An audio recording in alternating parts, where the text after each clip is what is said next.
मुंबईकरांनो, वाहतूक कोंडीत अडकून तुम्ही वैतागलात ना, मग हा व्हिडिओ तुमच्यासाठीच आहे.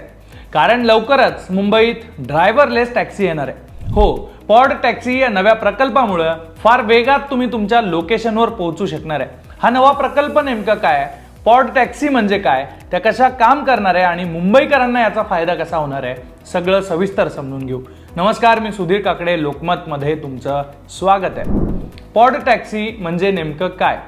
तर पॉड टॅक्सी म्हणजे ही एक लहान आकाराची ड्रायव्हरलेस टॅक्सी असणार आहे, जी मेट्रो किंवा मोनोरेलच्या ट्रॅकसारखी वरतून चालणार आहे आणि ज्याची क्षमता साधारणपणे 6 प्रवाशांची वाहतूक करण्याची असणार आहे. त्याचा वेग ताशी 40 किलोमीटरच्या आसपास असेल. विशेष म्हणजे प्रत्येक 10 ते 30 सेकंदांनी एक पॉड टॅक्सी स्टेशनवर येईल, त्यामुळे तुम्हाला कमी वाट पाहायला लागेल. MMRDA BKC मध्ये होणारी वाहतूक कोंडी टाळण्यासाठी लास्ट माईल कनेक्टिव्हिटीसाठी हा महत्त्वाकांक्षी पॉड टॅक्सी प्रकल्प हाती घेतलाय. हा प्रकल्प वांद्रे रेल्वे स्थानक ते कुर्ला रेल्वे स्थानकादरम्यान असणारे जवळपास 8 ते 9 किलोमीटर लांबीचा हा मार्ग असेल. यामध्ये 38 स्टेशन असणार आहेत. या प्रकल्पासाठी अंदाजे 1016 कोटी रुपयांचा खर्च अपेक्षित आहे. कामाला सुरुवात झाल्यापासून पुढच्या 3 वर्षात म्हणजेच 2029 पर्यंत ही पॉड टॅक्सी मुंबईकरांच्या सेवेत दाखल होईल अशी अपेक्षा आहे.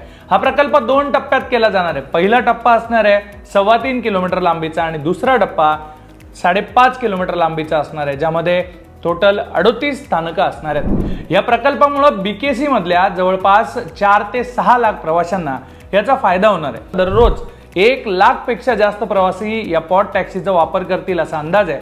यामुळे प्रवासाचा वेळ प्रवाशांचा कमालीचा कमी होणार आहे आणि वाहतूक कोंडी कमी झाल्यानं रस्त्यांवरचं प्रदूषण आणि इतर समस्याही कमी होतील, ज्यामुळे मुंबई एक पर्यावरणपूरक शहर बनण्याच्या दिशेनं आणखी एक पाऊल पुढे टाकणार आहे. हा खासगी प्रकल्प सार्वजनिक खासगी भागीदारी मॉडेलवर राबवला जातोय.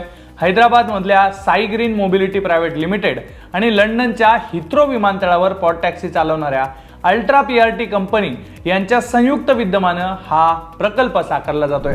या पॉड टॅक्सीचे फायदे मात्र अनेक आहेत, कारण यामुळे BKC सारख्या या गर्दीच्या ठिकाणी वाहतूक कोंडी कमी होईल, प्रवाशांना जलद आणि पॉइंट टू पॉइंट कनेक्टिव्हिटी मिळेल, ज्यामुळे प्रवासाचा वेळ वाचेल.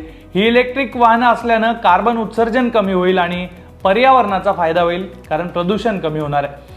मेट्रो आणि लोकल रेल्वे स्थानकांवरून BKC मध्ये पोहोचण्यासाठी हा एक उत्तम पर्याय असणार आहे. पण या प्रकल्पाशी संबंधित काही आव्हानही सध्या समोर आहेत. प्रकल्पाच्या मार्गात येणाऱ्या जवळपास 499 झाडांवर परिणाम होणार आहे, ज्यामध्ये 117 झाडं कायमची हटवली जातील, तर 382 झाडांचं पुनर्रोपण केलं जाईल.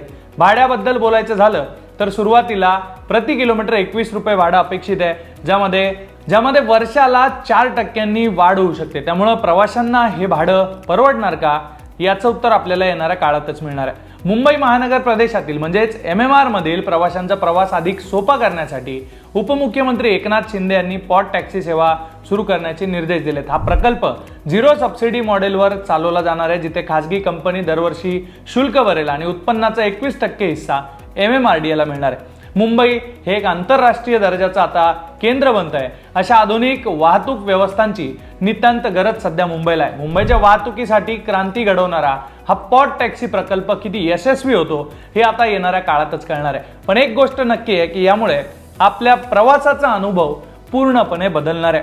तुम्हाला या नव्या कॉन्सेप्टबद्दल, या नव्या पॉड टॅक्सीबद्दल काय वाटतंय ते तुम्ही कमेंट बॉक्समध्ये नक्की लिहा आणि अशाच वेगवेगळ्या घडामोडी जाणून घेण्यासाठी तुम्ही लोकमत पाहत राहा.